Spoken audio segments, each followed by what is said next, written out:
Hello all, Saraswati here. நம்ம தாத்தா பாட்டி வாழ்ந்த காலத்துலலாம் வந்துட்டு பிரேக்ஃபாஸ்ட் எப்படி இருந்துச்சு? பழைய சோறு, ராகி கஞ்சி, இல்லை ராகி களி, உளுந்தங்களி, கம்பங்கூழ் இந்த மாதிரிலாம் இருந்துச்சு. சரி, அப்போது அந்த மாதிரிலாம் சாப்பிட்டாங்க. ஆனால் அதுக்கப்புறம் நம்ம அப்பா அம்மா சின்ன வயசில் இருக்கும்போதெல்லாம் வந்துட்டு அதெல்லாம் இருந்துச்சு தான். பட் ஆனால் கொஞ்சம் மாடிஃபை ஆகி இட்லி, பொங்கல், சாம்பார் இந்த மாதிரிலாம் ஆச்சு. நம்ம காலத்தில் இந்த ஃபுட் எல்லாமே இருக்குது, ஆனால் நம்ம சாப்பிட்றோமா அப்படின்னு பார்த்தா கிடையாது. ஏன்னா நம்ம பரபரப்பாக அவசர அவசரமாக கிளம்பிட்டுருக்க இந்த டைமில் வந்துட்டு காலையில் பிரேக்ஃபாஸ்ட்டு ஸ்கிப் பண்ணிட்டு தான் போகிறோம். ஸோ எம்டி ஸ்டமக்கில் போகக்கூடாது அப்படின்றது நமக்கு தெரியும். பட் டைம் இல்லை அப்படின்ட்டு பிரேக்ஃபாஸ்ட்டை ஸ்கிப் பண்ணுறது நிறைய பேர் இருக்கும். ஸோ அதையும் தாண்டி சாப்பிடாம போகக்கூடாதுன்றதுக்காக 2 ஸ்லைஸ் ப்ரெட்டை சாப்பிட்டுட்டு போகிறவங்களும் இருக்கும். ஸோ காலையில் அந்த டேவை ஸ்டார்ட் பண்ணும்போதே வந்துட்டு மைதாவில் ஸ்டார்ட் பண்ணால் எப்படி? மைதா வந்து ரீஃபைன்டு ஃப்ளாருன்றது எல்லாருக்குமே தெரியும். ஸோ அந்த வீட்டிலேருந்து ரீஃபைன் பண்ணி கிடைக்கக்கூடிய இந்த ஃப்ளாரில் என்ன நியூட்ரியன்ட் இருக்க போகுது? ஒரு நியூட்ரியண்ட்டுமே இல்லை. ஃபைபர் கிடையாது, விட்டமின்ஸ் கிடையாது, மினரல்ஸ் கிடையாது. அப்புறம் எதுக்காக சாப்பிட்றோம்? வெறும் வயிற்றை ஃபில் பண்ணுறதுக்காகவா? ஸோ டே ஸ்டார்ட் பண்ணும்போதே இந்த ஒயிட் பாய்சனோட ஸ்டார்ட் பண்ணிங்கன்னா நம்ம மீதி இருக்கக்கூடிய லைஃப் ஸ்டைல் எப்படி அது ஹெல்த்தியாக மெயின்டைன் பண்ண முடியும்? ஸோ இதெல்லாமே கொஞ்சம் திங்க் பண்ணலாம். காலையில் வந்துட்டு அந்த 2 ப்ரெட்டோட ஸ்டார்ட் பண்ணுற நம்ம சும்மா இருப்போமா? ஆஃபீஸு, ஸ்கூல், காலேஜ் போயிட்டு அங்கே பிரேக் டைமில் என்ன பண்ணுவோம்? சமோசா, பஃப்ஸ் சாப்பிடுவோம்.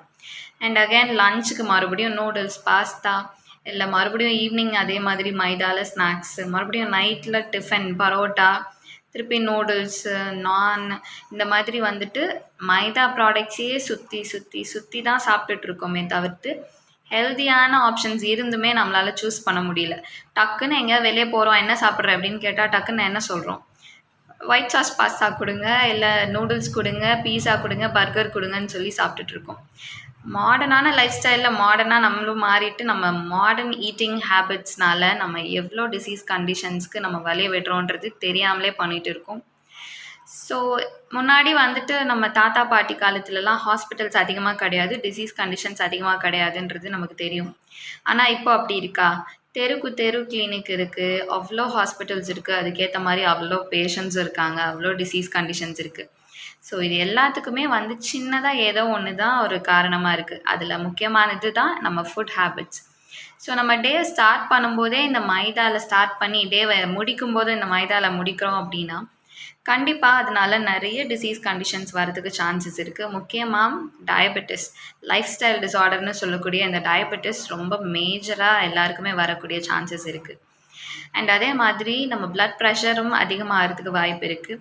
ஒபிசிட்டி, இப்போது சின்ன வயசுலேயே நிறைய பேர் வெயிட் கெயின் பண்ணுறாங்க, அதிகமான அளவில் வெயிட் ஏறிட்டே போகுது.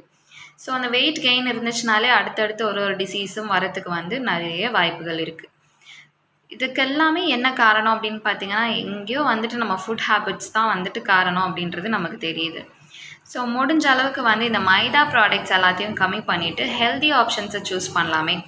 என்ன தான் நம்ம பரபரப்பாக ரொம்ப அவசர அவசரமாக நம்ம வேலைக்கு கிளம்பிகிட்ருக்கோம் அப்படின்னாலும் பிரேக்ஃபாஸ்ட்டில் மட்டும் காம்ப்ரமைஸ் பண்ண வேண்டாமே.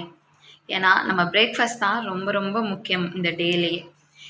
நைட்டு ஃபுல்லாக தூங்குகிறோம், 8 ஹவர்ஸ் தூங்கி எழுந்திரிக்கிறோம், அந்த ஃபாஸ்டிங்கில் தான் இருக்கும். அந்த ஃபாஸ்டிங்கை பிரேக் பண்ணுறதுக்கு தான் இந்த பிரேக்ஃபாஸ்ட்டே. ஸோ முடிஞ்ச அளவுக்கு காலையில் எம்டி ஸ்டொமக்கில் போக வேண்டாம், அதே மாதிரி மைதா ப்ராடக்ட்ஸ்லேயும் ஸ்டார்ட் பண்ண வேண்டாம். நம்ம டே ஸ்டார்ட் பண்ணுறது அண்ட் முடிக்கிறதும் வந்து மைதாவில் இல்லாமல் ஹெல்தி ஆப்ஷன்ஸாக இருந்தால் ரொம்பவே பெட்டர். ஸோ முடிஞ்ச அளவுக்கு வந்துட்டு இதுக்கப்புறம் நீங்கள் ஹெல்த்தியாக ஆப்ஷன்ஸ் என்ன இருக்குது அப்படின்னு பார்த்துட்டு நீங்கள் சாப்பிட்லாம். நார்மலாக நம்ம வீட்டில் செய்கிற இட்லி, தோசை, சாம்பார் சாப்பிட்டுட்டு போகலாமே.